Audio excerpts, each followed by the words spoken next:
Thank you for everyone joining us, and especially everyone here who's out there taking care of all of our very sick COVID patients. We're very excited to have Scott Weingart join us for this special talk, which is very timely, about the timing of intubation in COVID-19 hypoxemic respiratory failure. In case anyone here doesn't know him, Dr. Weingart is Stony Brook's own chief of the Division of Emergency Critical Care and the creator of the mcrit.org blog and podcast. Yeah, Scott, whenever you're ready. Yeah, just to give you guys a little, give myself a little street cred amongst your eyes. In addition to being an emergency doc, I am an intensivist. I did a fellowship in surgical critical care right after residency, and then like an idiot, after 10 years, decided to go back and do a second fellowship in ECMO because I thought that would be the way a lot of critical care is going. I practice exclusively in the ED intensive care unit at Stony Brook, and we have seen a bunch of COVID. There's sort of a benefit to being the New York being the first ones to experience this because we get it over with. And that's what I'm hoping occurs here is we could get through this and the rest of the country could take the lessons we have learned from us in Washington State. And hopefully we could just lay back and watch our education be useful to others. Now, I found these to be less fun and informational if it's in 1 hour of a talking head speaking to you. So let's make this fully interactive. I got some subtopics I want to talk about, so I'll introduce those and I'll give you my little spiel, but then I want to hear reactions from everyone involved, thoughts, questions, ideas, because that makes this a lot more enjoyable and we'll probably all learn more as a result. And so if you want to speak, you just cut in at any time, just unmute yourself and pop on in, and I don't mind being interrupted at all. I've spoken enough. So I don't care if you want to speak some. So let's get right to it. I guess the first thing to speak about from my perspective is the fact that COVID is not a homogeneous disease. Now, anyone who's been on the units or coming down to the ED knows this already, but I think it's worth pointing out because I just find it so strange that this disease is like 5 separate diseases wrapped into one. So you folks as inpatient docs may not see the mild patients that folks in the ED are seeing with huge numbers. And some of them are not even presenting to the hospital at all. But this is definitely a large majority of these patients have mild disease characterized by fatigue, maybe a little respiratory discomfort, anosmia, lack of smell seems to be an up and coming symptom that is very prevalent.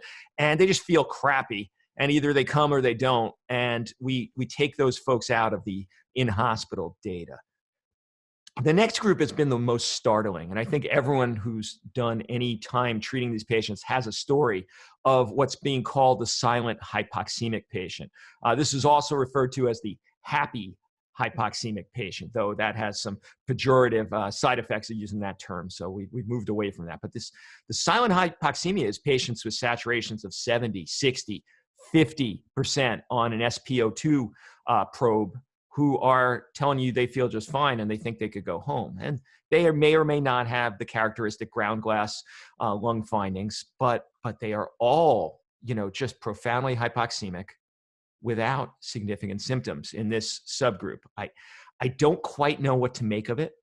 I don't know the exact pathophysiology. Now, there's been suppositions. One is loss of pulmonary vasoconstriction and VQ mismatching as a result. Another idea is this a hemoglobinopathy? Is there some form of porphyria-like illness going on? Is this a misrepresentation of these peripheral pulse oximetries for some reason? Though in my experience, and I'm curious to hear what you guys think, the ABGs have pretty much confirmed the low sats. Though an important point to remember is that SAT probes below something like 80% are remarkably inaccurate. I mean, they are accurate in that the patient is hypoxemic to some degree, but there's not too much difference between a 45 SAT and a 70 SAT on a pulse ox probe in many cases, though an ABG difference between a SaO2 between 45 and 70 seems quite significant. And there have been these ridiculously low ABG findings of hypoxemia. I don't quite know what to make of it as to why these patients are so compensatory, why they're able to tolerate it. And they're not doing the things we typically see, right? They're not increasing their heart rate to increase their cardiac output, to increase their oxygen delivery, which is what you'd expect to have a happy hypoxemic patient. Their lactates are not going up. And therefore, you know, if you believe there's any credibility to the hypoxic form of hyperlactatemia, they should have elevated lactates. Many of them in this group don't. And these are the patients I think we may have been going the wrong way on. It's the major topic of conversation in this webinar is there was a knee-jerk response, not amongst us, not amongst the folks here at Stony Brook, but amongst the country, amongst the major societies of saying if a patient requires more than 6 liters nasal cannula, intubate them. And I think we were taking a huge swath of these silent hypoxemic patients and intubating them when their pathophysiology was not one that responds well to conventional intubation. So we'll get back to that, but that's going to be a major topic of conversation. And I'm sorry to sound like a broken record, but could literally everyone who isn't me just mute your microphone unless you're actively speaking? I'm not going to start calling out names yet, but I will if I need to. If you are on the call and you're not speaking, just mute them out. All right, thank you. I apologize for being so strident.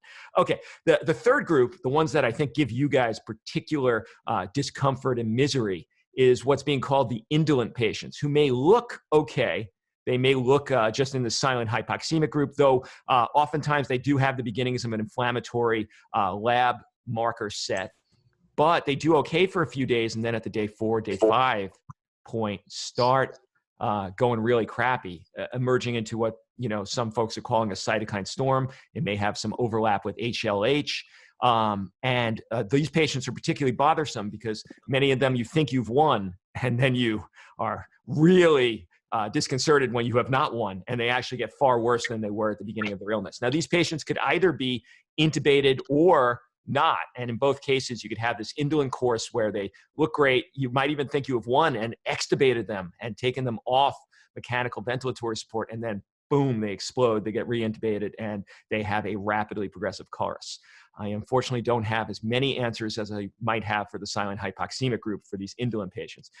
And then there's the one that we have had the most consternation with, and I don't know how many of you have seen this, but witnessing it is just dreadful. I know I don't know if Paul Strachan's on the line, but the two of us, and as well as some of my fellows, had a horrible case of this hyperacute presentation where they come in talking, and 3 hours later they have complete lack of any ability to be oxygenated at all on incredibly high ventilator settings. Their heart has gone to crap. They are on multiple vasopressors, and then they succumb in front of you with nothing to do. And unfortunately, these are the patients probably not able to be easily rescued by ECMO, if we're going to do ECMO on anyone. But these hyperacute patients, the ones you most like to save, because the one we had was, I think, 50-something years old, and watch this patient succumb right in front of us. There's little anyone has to offer these patients when the progression is so rapid. All right, let's stop there and see if there's any questions about that stuff thus far.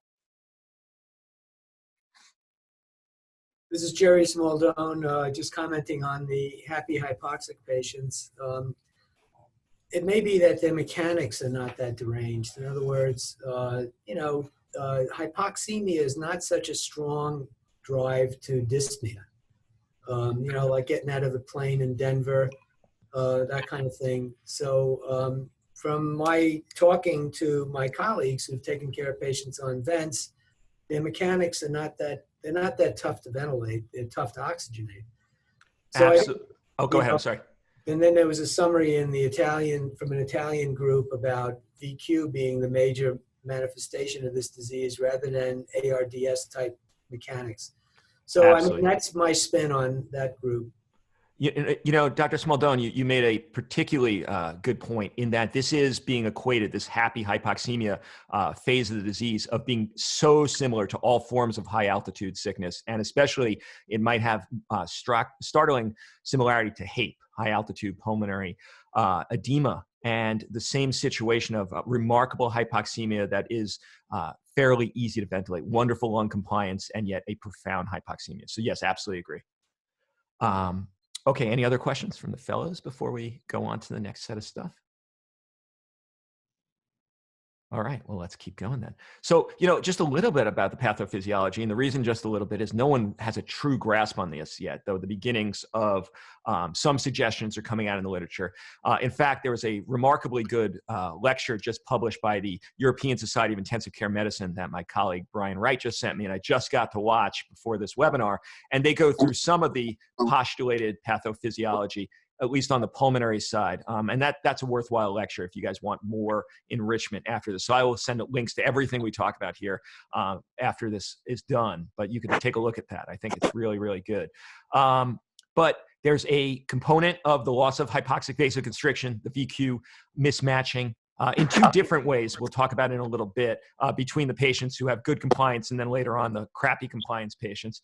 There's a suggestion, and this might be something we could hit on, that there is actually a microthrombotic component and that perhaps early aggressive anticoagulation, so long as the patient has no contraindications, may be a hallmark of how we treat this disease.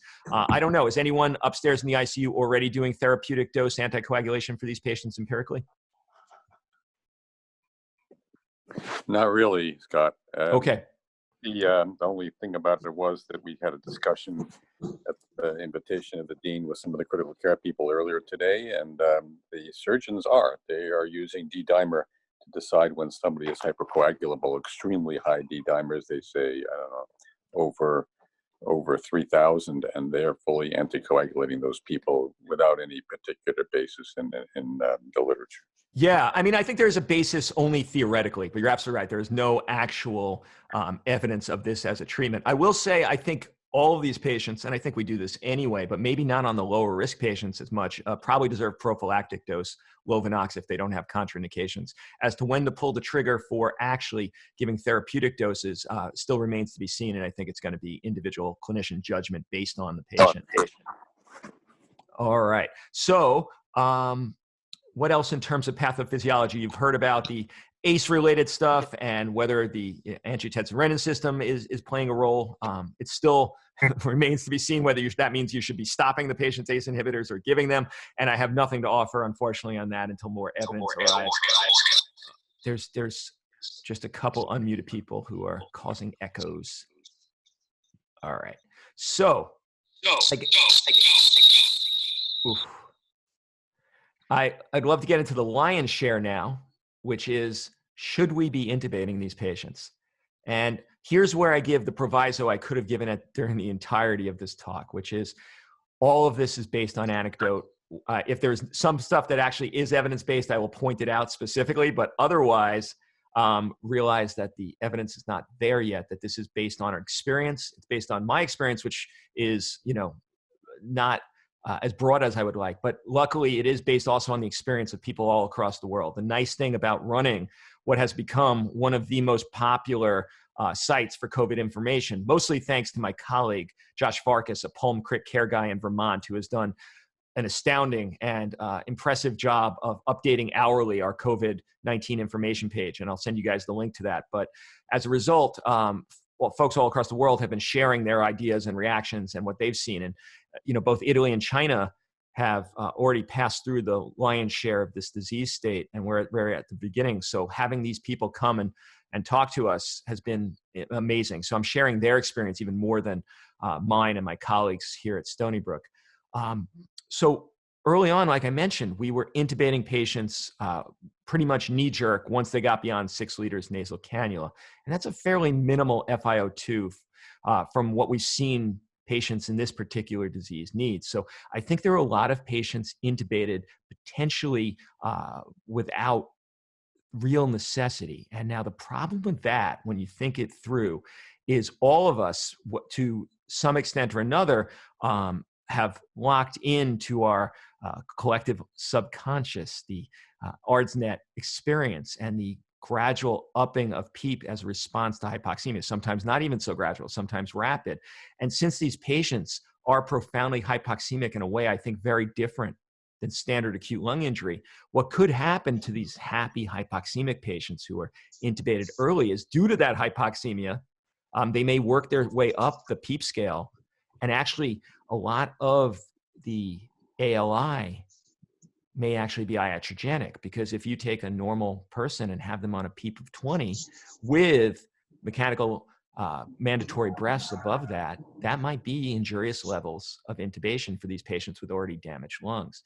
The thoughts coming out of Italy, especially because China, we don't have as clear a communication path, is that many of these patients can avoid intubation, or at least stave it off for a significant amount of time, and therefore may be less at risk for iatrogenesis. So, the progression of nasal cannula to intubation doesn't seem to be right from a lot of people's experience. The other thing that doesn't seem to mesh up is normally when you see a patient breathing 35 times a minute, 40 times a minute persistently, we intubate them. We feel eventually they're going to tire out, and then we're going to need to tube them anyway, and at that point it'll be precipitous. So we intubate for tachypnea. Tachypnea doesn't seem to be a reliable marker of need for intubation in this disease, at least from the experience of the people in Italy and the people across the United States. In Washington State especially, I've been speaking. Tachypnea alone doesn't seem to matter. Hypoxemia doesn't seem to be an indication until you've exhausted other possible modalities, and we'll get to those very shortly. Now, what does seem to be an indication for intubation? Mental status. The beauty, the happiness of these hypoxemic patients is, despite very low saturations, despite tachypnea, they are remarkably responsive to you. You could ask them questions. They're totally alert. They are not showing the typical encephalopathy of a patient satting 40% on a pulse ox. So mental status, when it starts going down, when obtundation starts being an issue, I think that is an indication for the fact that something has changed. They are no longer happy in their hypoxemia anymore. Now, work of breathing is a tough one, because if you, again, as I just mentioned, base your work of breathing on their breathing fast, then I don't think it's a clear marker. But trying to struggle to match respiratory demands that they are unable to do in huge tidal volume excursion breaths, patient just looking uncomfortable, a paradoxical chest movement, sucking in of the chest as their belly goes out. All of these things, I think, are a relatively good marker of need for intubation. And then a more objective one that we don't get as often because we just have too many damn patients. But if you start seeing their PaCO2 rise, for me at least, and my friends I've spoken to, that also seems to be a harbinger of badness, because these patients are amazing at controlling their ventilatory compensation. They mostly are quite low on their CO2. There is no component of type 2 respiratory failure during the happy hypoxemic phase. And so if their CO2s are normalizing or rising, that seems to be a bad thing. Does anyone have any comments on that thus far?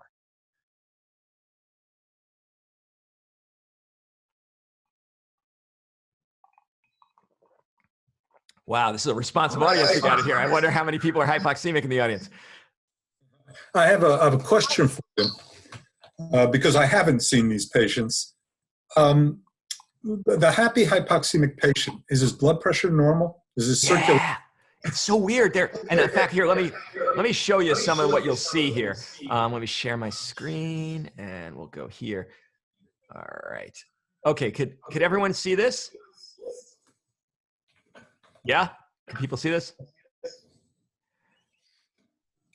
Yes. So, Okay, great. So here's one patient. These are from some folks that have already posted on Twitter, so I think it's fine to share these. And now, is the pulse ox on a blood gas actually 1? No, it's not, but it's profoundly low. It's probably 50%.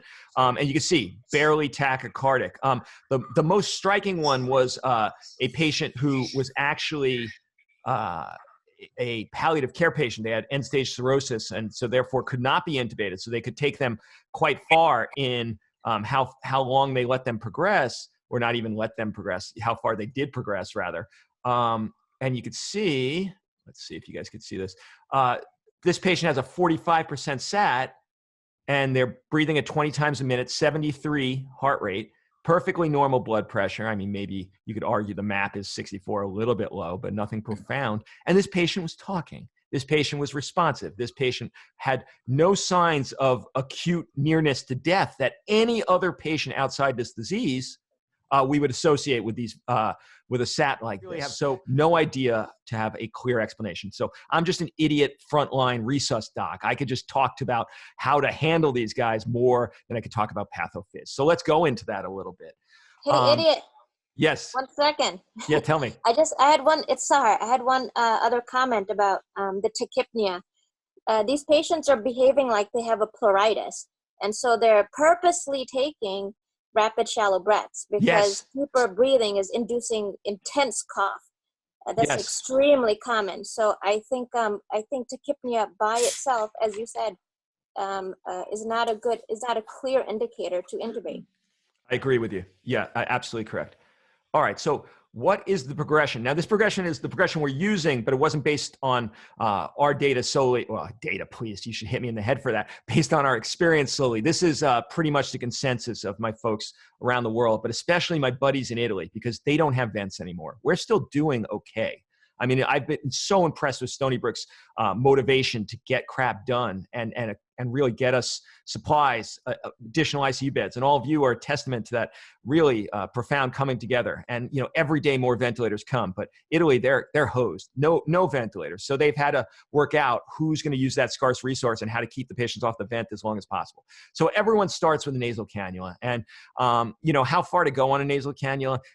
The bang for the buck for the standards, patients won't tolerate it beyond 15 liters without humidification and heating. So on a conventional one, sure, take them up to 10, 15. But beyond that, the comfort issue starts kicking in. So we'll try them on nasal cannula. If that fails, we've been switching to venti masks, which top out, depending on your individual manufacturer, somewhere around 50 to 60%. Now, the next stage for us is a non-rebreather, but what we've discovered, and it's actually been some of your fellows and attendings that have been driving this, is that non-rebreather is not going to be much better than the venti. And now why is this? Well, I've spoken for years about the fact that a non-rebreather isn't. They are rebreathing quite profoundly with the standard non-rebreathers, and it's actually about 65% FiO2. So not very different than your than your venti mask. So what can you do? Well, you have two choices. You can either put them on flush rate non-rebreather, which means using a like 60-liter flow, which really burns up the oxygen supplies quite profoundly. Or what we've been doing, and I think it's quite workable, is putting a nasal cannula on at 10 and 15, putting the non-rebreather on at 10 or 15, and putting a surgical mask over the combo. And someone should name that after themselves. And that actually will give quite close to 100% FiO2. So this is your real trial of how much is just VQ and how much is shunt. And we will give them as much FiO2 as we can. And we've gotten a lot of patients through with just non-rebreather nasal cannula surgical mask combo.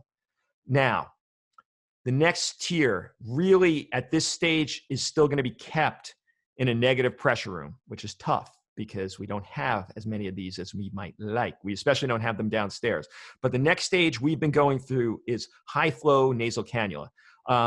Now, for me, the way I titrate this, because I really believe this is a disease that deserves high FiO2. It's not a disease I'm worried about oxygen toxicity. None of these patients are getting to toxic levels of oxygen in terms of their PaO2, regardless of how high you put up their FiO2. So I just put them on the high flow nasal cannula at 100%. And, you know, sure, later on, you may wean them to something like 80 or 60 later on, but at the initial stage, I just put them at 100%. And then I titrate the flow, because this is what's going to generate the minimal PEEP that high flow does. You know, so even at high flows, you're generating a PEEP of 5, 7, something like that. Nothing crazy, but it requires high flows to get there. Now, we were scared about this. We were scared about the aerosol risk. Vapotherm, so admittedly, it is a potentially biased situation, but Vapotherm did a dispersal study, and a high-flow nasal cannula with a surgical mask over it seems to be no worse in terms of aerosolization than a nasal cannula at 6 liters alone. So, and I could happily share that study with you to reassure the RTs, because they're scared, and they have every right to be, but it does not seem to be a big risk. I still support putting them in a negative pressure room to minimize the risk that much less. But high flow is very desirable because, of course, if the patient pukes, they do not get that blown into their lungs. It's more comfortable, and they could potentially drink some sips of water. And it's from the low monitoring situation that a lot of these patients may be in, high flow seems like a very good way to go.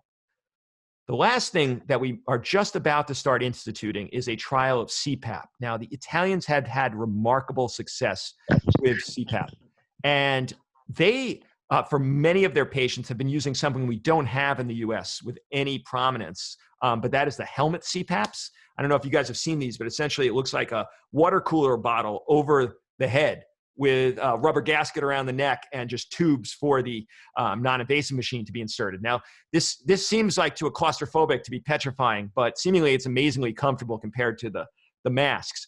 And the aerosolization seems to be less, and companies are making these in the US as we speak.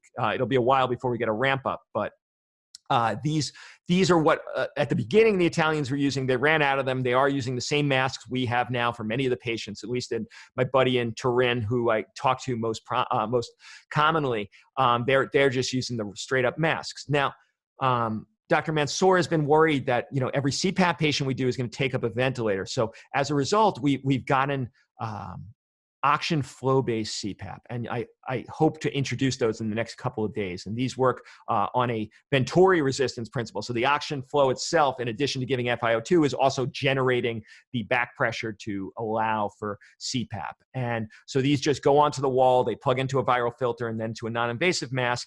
And now, as to how far to go, I think once you start getting around 12 or 14 of CPAP, that it is now time to intubate if these patients are not getting better. Now, as to where you adjust your oxygen targets, it depends on how comfortable you are. Now, I think the ARDSNet 88 is a very nice place.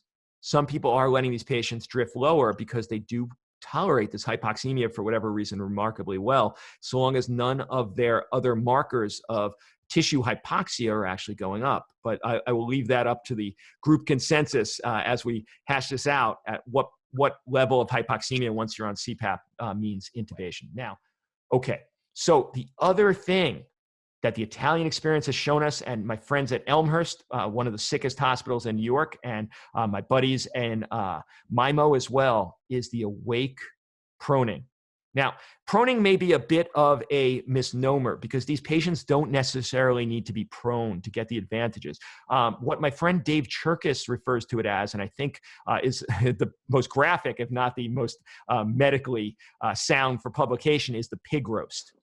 And what this means is that if these patients are forced or told to change positions every hour or so, they're on their back, hopefully sitting bolt upright if they're on their back. And then you tell them, you lie them down a little bit and you say, lie on your left side for a little while, and then lie on your right side for a little while. And then if they could tolerate it, especially on the high flow where it's really, easy to move them around, could you lie on your belly for a little while? And you tell them, look, if this doesn't feel good, then get out of that position. But these patients could do exactly what they do in bed at night, which is self-position.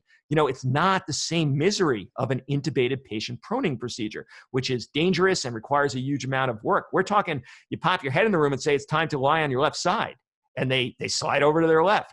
We have found that patients who drop their SATs to 70%, instead of escalating down the tree of oxygen modalities I've mentioned, if you try first saying, lie on your other side, or lie on one side if they've been on their back this whole time, especially if they've been on their back flat, heaven forbid, is a remarkable impetus to their SATs going from 70% back to 95. So I would there's a low downside to this. I would try this on every patient. Now I'm seeing in the chat what to do for a sedated patient.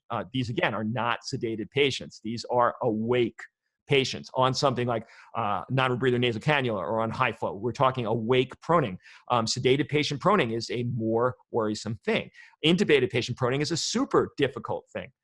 The other modality I will talk about to avoid intubation, and we have various people in the shop with different viewpoints on this for general critical care, but hopefully we're all on the same consensus for this, is the experience in China, the experience in Italy, the experience in Washington, in New York City, is these patients love to be run bone dry. Now, not when they're in their massive inflammatory stage necessarily, where it's going to be a different story, but in this early phase, fluid seems to be sucked up by their lungs like sponges, and running them dry is key. And so avoidance of things like maintenance fluids. Now, obviously, if they have the GI component of COVID, we know it affects the gastrointestinal tract as well, and they've had lots of diarrhea or vomiting, then you got to replace the external losses. But in general, as a principle, running these patients dry seems to be the way to go. I'm seeing in the chat here that people can't get in. We maxed out at 100. I'm sorry, that's the price I could pay for my own Zoom account. But this is recorded, so you can tell anyone who wanted to be here that I will release this very soon afterwards, and therefore all the people who have not been able to get on will be able to see this. All right, so run them bone dry is the last modality of how to avoid intubation. Let's stop there and take questions before we go on to what to do when you intubate them. So then let's go to the next step. One of the trepidations about avoiding intubation in these patients that's been expressed to me is we don't want to kill them if they eventually do need intubation. And if we wait too long, some of the fellows and some of the attendings have told me, you know, anesthesia goes to intubate these patients and they drop their SATs precipitously. And that is definitely a hallmark of this disease. But unfortunately, it's a hallmark seemingly whether you intubate them early or late. And I think it goes to the fact that these patients cannot be left apneic without the CPAP during the apneic period. Now, what we have done is we don't want to bag these patients. Anesthesia doesn't want to bag these patients. But we have utilized Apnic Cpap, and I have a setup that we use on all our intubations that has kept us from having those same precipitous drops. And I'm not going to go through the entire mechanics of the setup, but essentially it's a PEEP valve on the BVM with some supplemental flow to actually keep the PEEP being generated despite the patient not breathing. PEEP valves on the BVM only really work if you're ventilating or the patient is ventilating. But Apnic Cpap could be achieved just by adding some oxygen that's flowing into the patient continuously. It's very similar to the high flow CPAP we do on brain death testing because those patients obviously are apneic. And so this setup has allowed us to keep these patients recruited and with good oxygen sats or relatively good oxygen sats during that apneic period. And I don't know if anesthesia is going to adopt it, but if you folks encourage them to on the patients that you're having them intubate, it may actually avoid this precipitous drop during intubation.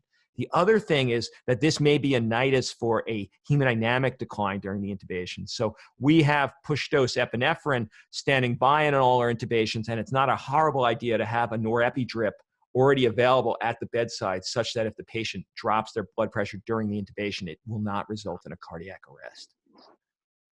All right, I'm going to talk a little bit about what to do when you intubate them, but understand that this is primarily based on the experience of people far smarter than me, because I have not seen, like you folks have, what they look like 4 days from now. I could speak, I think, relatively intelligently about how to intubate them and how to ventilate them in the first 24 hours, where I have a little bit more experience.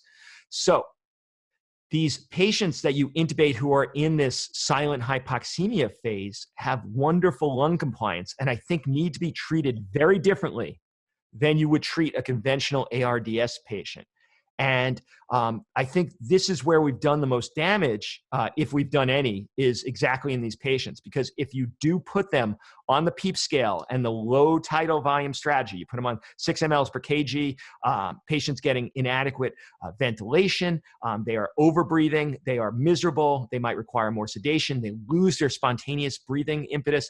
And then because they're hypoxemia, we start them on a low FiO2 and a low PEEP, and we move both up in tandem by the standard ARDSNet management.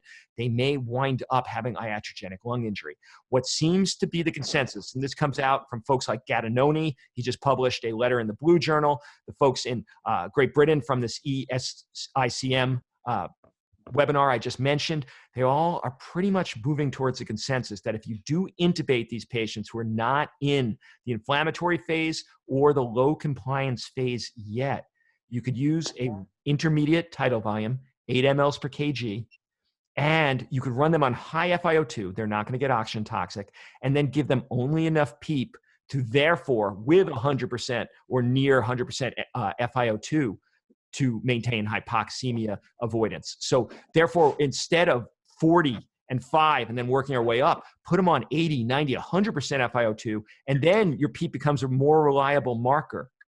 And you're also going to avoid some of the cardiac consequences like right heart failure, because these patients with normal lungs, high compliance lungs, don't tolerate PEEPs of 20 without a failing right heart.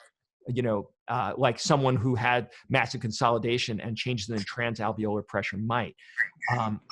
Now, what some of my other friends have done in these patients is just put them empirically on APRV. Now, why would that be good?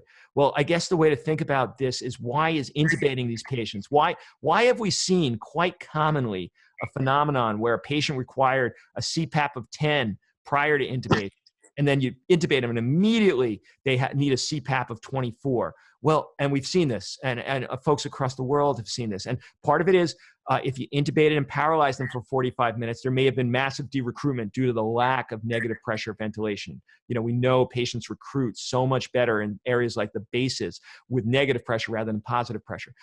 It may also be, as I mentioned, that you're just using the PEEP scale for patients that actually need high FiO2. But the nice thing about APRV is, even if you have them on the equivalent of a CPAP of 20, you have a P high of 20, you're not putting anything on top of that. And the hallmark of APRV, of course, as you folks know, is maintaining the patient's spontaneous breathing. So they are maintaining that negative pressure recruitment. So APRV may be a valid strategy for either form of the patients who actually require mechanical ventilation. And I interviewed my buddy Nader Habashi, who is one of the biggest proponents of APRV, and that'll be on the MCRIP podcast very shortly this week. And he and his group have actually made a set of settings for rescue APRV for these patients that I think will be interesting for you folks to take a look at, and I'll put that out as soon as I have those available. But these compliant patients, I believe a high FiO2 strategy, intermediate tidal volume, seems workable. Now, also in those patients, just like the awake ones, proning may have a lot of benefit, but it becomes a much more work power intensive and potentially dangerous, because circuit disconnects are more dangerous than the intubation itself. But seemingly, according to the folks smarter than me, these are the ones who benefit a lot from proning. And it may not necessarily be due to the standard reasons that we prone, just changing the perfusion to the bases to instead perfusion to the top good portions of the baby lungs. There may be a benefit to pulmonary vasodilators for these patients, like nitric oxide or Flovent, but or even, I don't know if you guys have played with this, but we've played now with nebulized milrinone to have a quick and dirty means of pulmonary vasodilation. But I think it's too early to say the role of those agents. Now, at some point, and I think, again, there's two reasons why they may progress to this, but at some point, the patients progress to being a standard ARDS looking patient with low compliance, with basilar consolidation, with really high driving pressures, with high plateau pressures. And in those patients, I think we just switch over to what we've always been doing. Conventional ARDSnet, low tidal volume, the PEEP tables start working again, or in those patients, APRV may be a very desirable strategy for these patients. All right, let's open it up to questions again.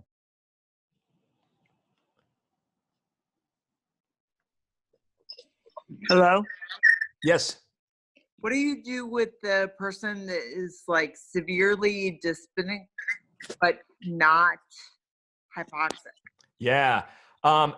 Again, the first assessment, and I know this, I'm going to say this and you're going to be like, yeah, that's really easy to say, but assessing whether it's a real work of breathing problem versus a just discomfort misery problem is the way to go, even though now you're like, well, how do you do that? And I'm like, I don't know. It's Gestalt mostly. But if it really is just, a lack of tolerance, the patients are miserable, they're in discomfort, then I think opioids have a lot of potential here. It's what I use for all my patients who are not all that happy tolerating non-invasive of any sort. Low dose, obviously we don't want to do anything to suppress respiratory drive, but that's been nice. I have not tried dexmedetomidine on these particular patients, but I don't know if anyone has had experience with that, but that seems like a very workable solution as well. Has anyone tried Precedex on these patients without intubation?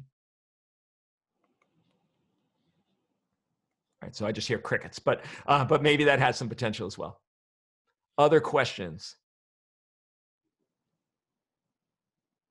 Scott, there's been a little chatter about whether or not these patients may be at risk for pulmonary emboli. You have any comments on that? Yeah, we spoke about it at the beginning.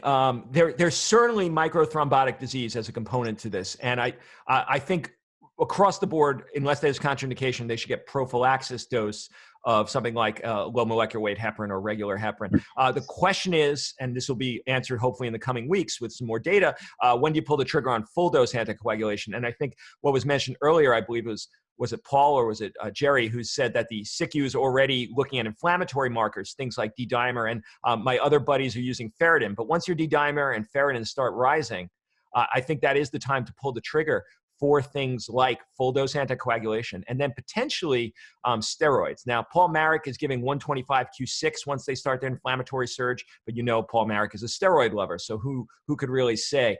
I know Dr. Mansour is a proponent of earlier steroids. I don't know exactly when to pull the trigger. I think most intubated patients deserve something reasonable, whether that means the equivalent of 60 of pred or solumedrol 60 Q4 or Q6 rather, or some equivalent thereof.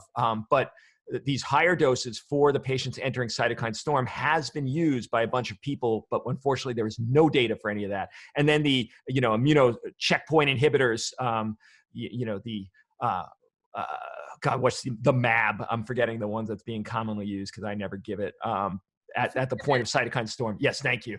But this is all up in the air. I don't know. You folks probably have far more experience at these questions than me. Anyone have any real thoughts that they could be definitive about?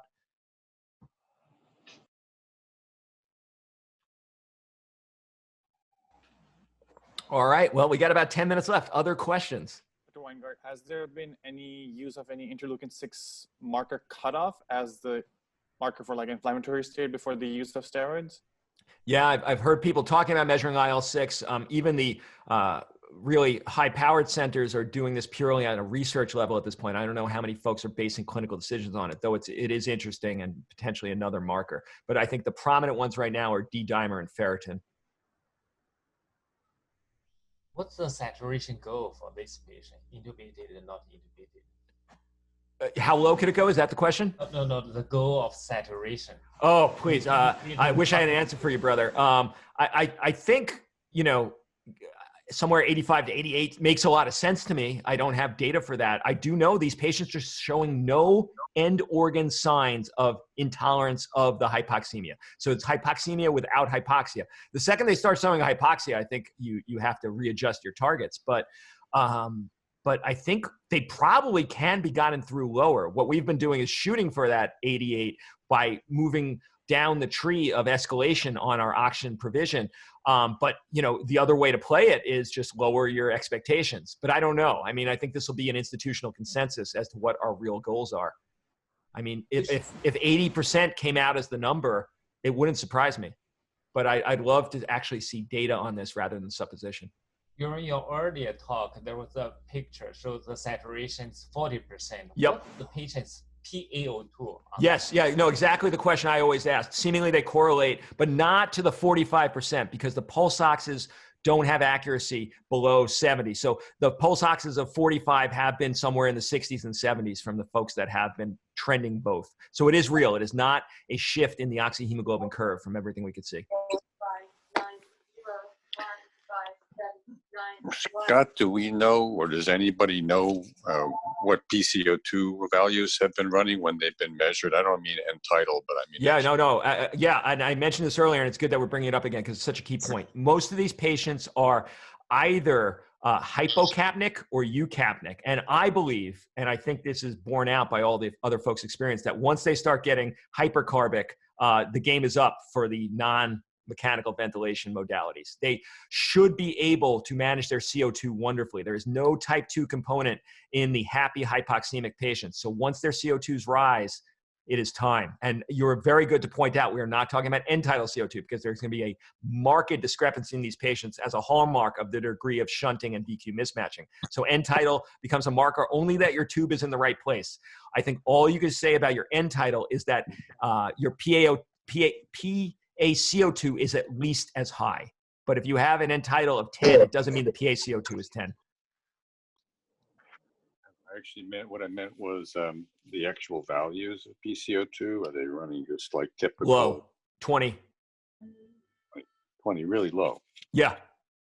That could be an explanation for why people are happy because, if you're really hypercarbic, it does blunt your respiratory drive response to hypoxemia. Yes, yes, these patients probably are on hypoxic drive for the most part, and it's seemingly happened rapidly. And the question is, are they rapidly adapting, or is there actually a brain effect? There's neurologic postulates that are being put out daily about COVID actually affecting the respiratory center to some degree.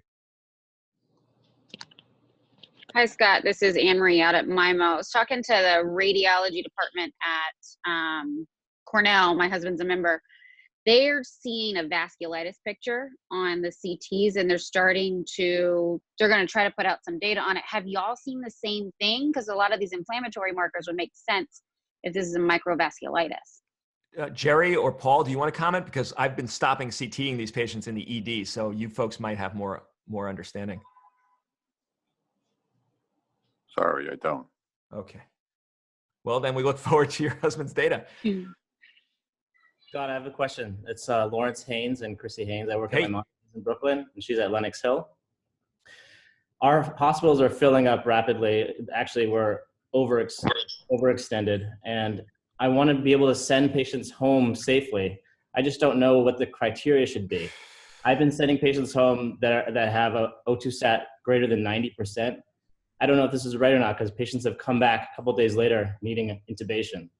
I'm wondering if you have any experience about the criteria for admission versus discharge. Oh God, I'm not even gonna put anything out there because it's not gonna hold. I will tell you this: I don't consider bounce backs that wind up coming in and having to be admitted, getting intubated as a failure. I consider that a win. The failures are patients that come back in an ambulance in cardiac arrest. We do not have the hospital capacity anywhere that I know of in New York to admit every single patient who has a chance of needing to come back to the hospital. So I think if they're coming back and then you're admitting them, then you've made the exact right choice. We don't have clear indications. I mean, no, I'm not even going to try. I'm going to leave that to my betters to figure out criteria. If I could comment on that. We've been sending patients home if they have positive chest x-rays, but their pulse ox is above 90, with warnings to return if they get worse. And so far, knock on wood, the return rate's been relatively low.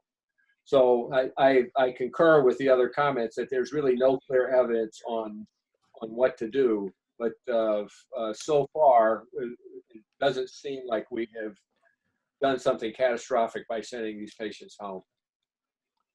All right. Well, I think this is a good space to wrap up. Like I said, I'll send out a bunch of links I'll send them to Sahar and she could disseminate them. And if this is something interesting to you guys, I'm happy to do another one in a couple of weeks. I mean, hopefully it'll be over by then, but if it's not, I'm totally game. All right. Well then go enjoy your day and stay safe. Thank you. Thank you. Bye. Thank you. Thank you. Thank you.